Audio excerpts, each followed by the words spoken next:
Coffee shop के बाहर हल्की बारिश की बूंदें खिड़की से नीचे पथ बनाती हैं, जिससे बाहर की दुनिया धुंधली हो जाती है। अपनी किताब के पन्नों में खोई काव्या दुनिया से बेखबर रहती है। उसका भाव शांत है। कबीर प्रवेश करता है। उसकी निगाह तुरंत काव्या पर जाती है। उसकी आंखों में पहचान की एक चमक। कबीर के होंठों से एक कोमल, लगभग श्रद्धापूर्ण फुसफुसाहट निकलती है। शायद यही चेहरा है जिसका मेरी आंखों ने हमेशा इंतजार किया है। वह सावधानी से आगे बढ़ता है। उसकी आवाज में एक आशा भरी सवाल, माफ करना, क्या यह सीट खाली है? काव्या चौंक कर ऊपर देखती है। उसकी प्रतिक्रिया तत्काल और दृढ़ है। हाँ, बिल्कुल। कबीर और काव्या धूप से सराबोर पार्क में घूमते हैं।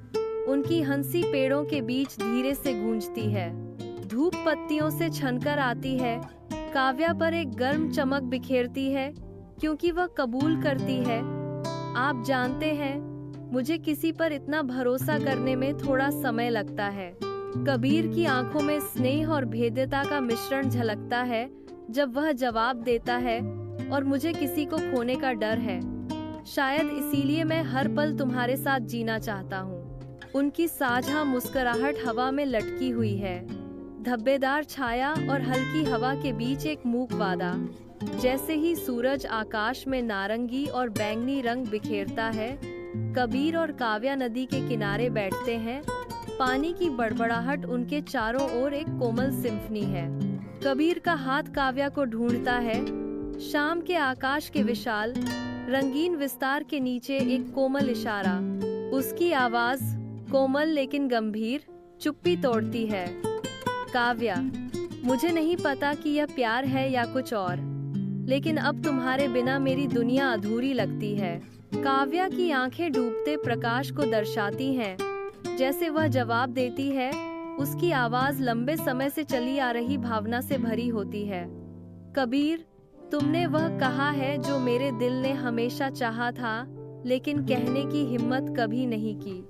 समय में निलंबित एक पल में वे एक दूसरे की ओर मुड़ते हैं।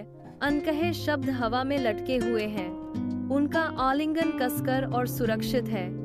गोधूली बेला की चौकस निगाह के नीचे एक मूक वादा है।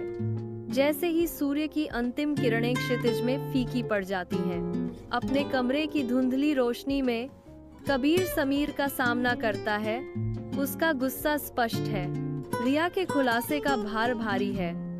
काव्या की शादी कहीं और तय हो गई है। कबीर का चेहरा निराशा और दुख के मिश्रण से विकृत हो जाता है।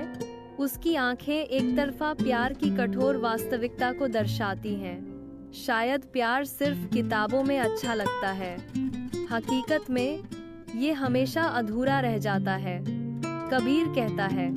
उसके शब्द कड़वे स्वीकारोक्ति से सराबोर हैं। काव्या आंसुओं से सना चेहरा लिए, भावनाओं का तूफान लिए कबीर के घर पहुंचती है। उसकी आवाज कांपती है क्योंकि वह बोलती है। हर शब्द उसकी दुर्दशा के भार से भारी होता है। कबीर, यह मेरे जीवन की सबसे बड़ी परीक्षा है। वह कबूल करती है। उसकी आंखें समझ के लिए गिड़गिड़ाती हैं। उसकी आवाज में कमजोरी गहरी होती जाती है, क्योंकि वह खुलासा करती है। मेरे परिवार ने मेरी शादी तय कर दी है, लेकिन मेरे दिल ने पहले ही केवल तुम्हें चुना है।